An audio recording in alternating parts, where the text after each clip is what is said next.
पढ़ेंगे कंसिडरेशन का last rule. इस रूल को हम नो कंसिडरेशन,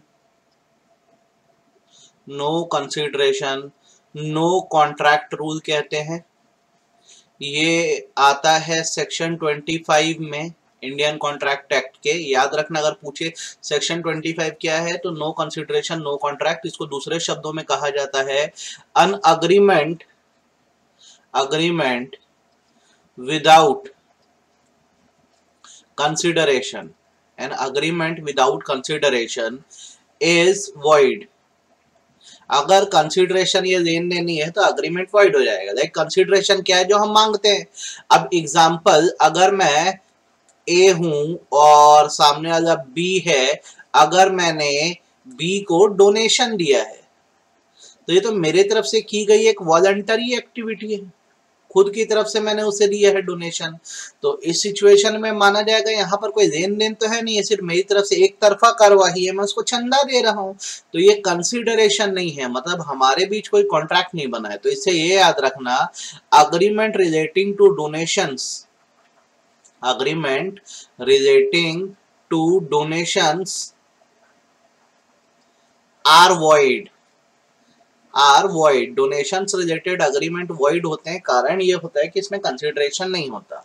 हाउएवर एक बात ये याद रखना, यदि आपके डोनेशन के प्रॉमिस पर किसी ने लायबिलिटी उठा ली है देन आपको लायबिलिटी पे करनी पड़ेगी। जैसे मैं साईं मंदिर में बोल रहा हूँ कि थर्सडे का लंगर मेरी तरफ से, तो कोई दिक्कत नहीं है, वॉलंटरी एक्टिविटी है, कंसिडरेशन नहीं है। लेकिन यदि उन्होंने, जो मंदिर समिति वाले, अगर उन्होंने कुछ कर्जा उठा लिया तो मुझे पे करना पड़ेगा, then it will be enforceable. तो ये न्यूडम पैक्टम का बेसिक रूल है। ये न्यूडम पैक्टम का भी मतलब मैं आपको बता दे रहा हूँ। नो कंसिडरेशन नो कॉन्ट्रैक्ट को लीगल टर्म्स में न्यूडम, NUDUM, न्यूडम पैक्टम भी कहते हैं। ठीक है, तो ऐसे याद रखना। सेक्शन 25 में नो कंसिडरेशन नो कॉन्ट्रैक्ट ये कहता है कि अगर बिना कंसिडरेशन के अग्रीमेंट बनाओगे तो वॉइड है। बेस्ट एग्जांपल डोनेशन होता है, क्योंकि डोनेशन या चैरिटी में कंसिडरेशन या लेन देन नहीं होता, तो वो वॉइड होता है। ठीक है, अब यहाँ पर अपन ले सकते हैं एक्सेप्शंस। ध्यान से देख लो, एक्सेप्शन मतलब होता है situations where contract can be made without consideration. ऐसी सिचुएशन यहाँ बिना लेन देन या बिना कंसिडरेशन के भी लॉ अलाउ करता है कि आप लीगली एनफोर्सेबल कॉन्ट्रैक्ट बना सकते हो, प्रोवाइडेड, हर चीज में ये याद रखना कि रिटर्न होना बहुत जरूरी है, साइन होना बहुत जरूरी है, स्टैम्प एंड रजिस्टर होना बहुत जरूरी है। ये जितनी भी आप सिचुएशन पढ़ोगे सब में ये बात तो होनी ही चाहिए, ये जरूरी चीज है।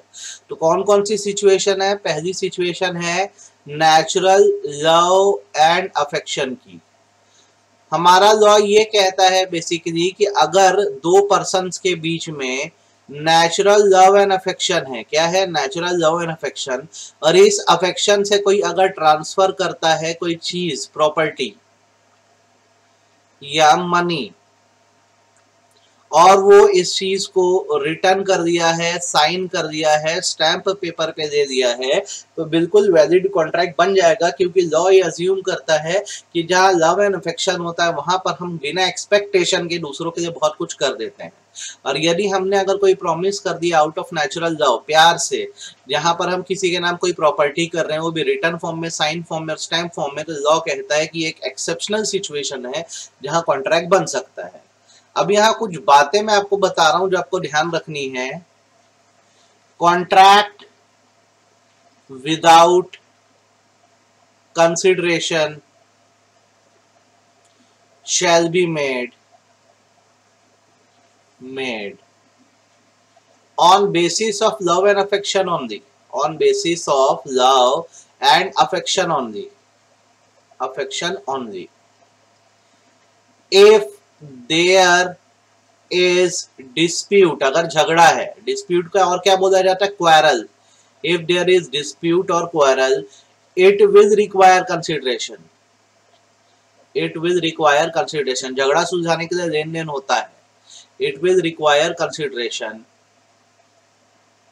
and is void without consideration।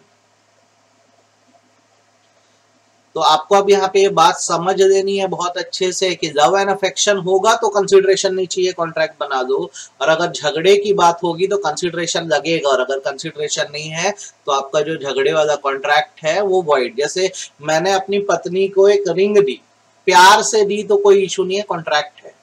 लेकिन अगर मैंने झगड़े सुलझाने के लिए अपने भाइयों के साथ कुछ बंटवारा किया तो उसमें लेन देन लगेगा। अगर मैं कुछ करूंगा तो मेरे भाइयों को भी करना होगा, तो झगड़ा इन्वॉल्व है तो कंसिडरेशन चाहिए, याद रखना। अब दूसरी चीज जो बोल रहा हूं ये समझ लो बहुत अच्छे से, love and affection arises from nearness of relation. रिश्तों में करीबी से लव एंड अफेक्शन आता है। जो मेरे करीब है उसी से मेरा प्यार होता है, ठीक है। नेक्स्ट वर्ड जो दिख रहा है बहुत अच्छे से याद रखना, nearness of relation does not itself imply love and affection. देखो दोनों बातें कंट्राडिक्ट करती है, पर लॉजिकल है कि हमारा लव एंड अफेक्शन उसी से अराइज होता है जो रिश्ते में करीब है। पर हर वो इंसान जो रिश्ते में करीब है जरूरी नहीं कि उससे मेरा लव एंड अफेक्शन हो। अब कोई मेरा दूर का रिश्तेदार है, चाचा है तो करीबी चाचा है, लेकिन जरूरी थोड़ी ना उससे मेरा लव एंड अफेक्शन हो। तो ये आपका फर्स्ट एक्सेप्शन मैंने खत्म करा दिया बेटा, लव एंड अफेक्शन आपको पूरा समझ आ गया होगा। अब दूसरा मैं दिखा रहा हूं एक्सेप्शन, देखो, promise to pay oblique compensate for past voluntary service। ठीक, पास्ट वर्ड को ध्यान रखो, वॉलंटरी सर्विस वर्ड को याद रखो। दो एग्जांपल दे रहा हूं, दोनों की सिचुएशन देखो। मैं ए हूं, आप बी हो। मैं आपके पास गया था और मैंने बोला था मुझे पैसे दे दो, तो मेरे बोलने पर आपने मुझे पैसे दिए। तो मेरे बोलने पर दिए तो यार यहाँ पर मैं प्रॉमिसर हूं, आप प्रॉमिसी हो।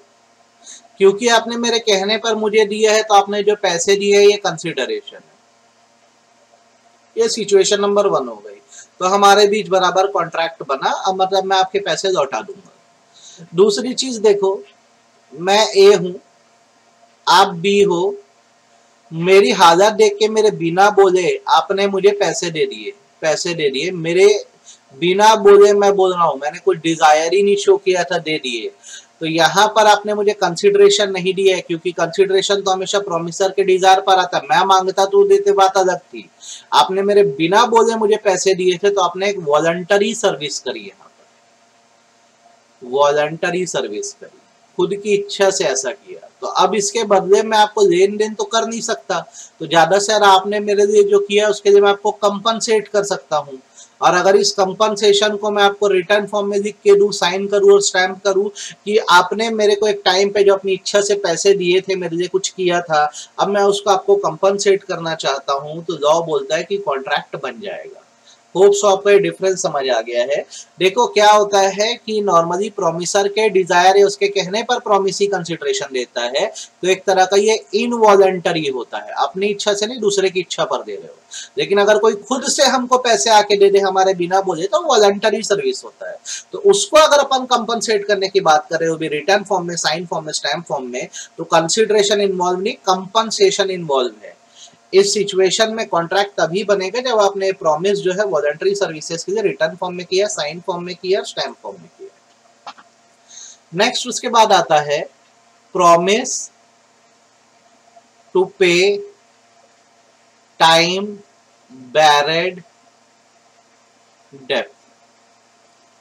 टाइम बैरेड डेप्थ का मतलब होता है which has not been claimed for period of 3 years after default। Law ये कहता है कि कॉन्ट्रैक्ट में जब भी डिफॉल्ट हो, आपके पास 3 साल का समय है सामने वाले पर केस करने का। यदि 3 साल में आप केस नहीं करते हो तो आपका जो केस है वो टाइम बैरेड हो जाता है। तो एग्जाम्पल, मैंने आपको 2020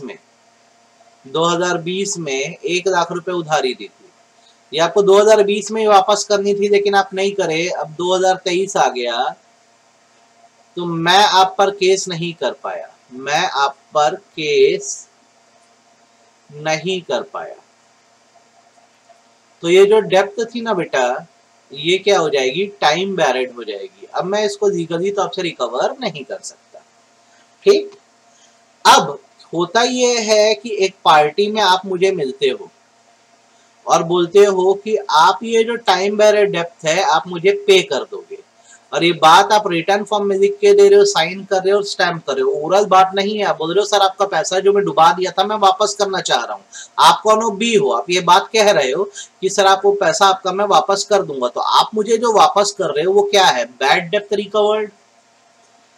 तो क्योंकि वो बैड डेप्थ रिकवर्ड है तो लॉस की रिकवरी एक तरह का कंपनसेशन है, तो आप उसको कंसिडरेशन नहीं मान सकते। लेकिन आपका सामने का कॉन्ट्रैक्ट जरूर बनेगा, क्योंकि उसने उस टाइम बैरियर डेप्थ को पे करने की बात करी है, वो भी रिटर्न फॉर्म में, साइन फॉर्म में, स्टैम्प फॉर्म में।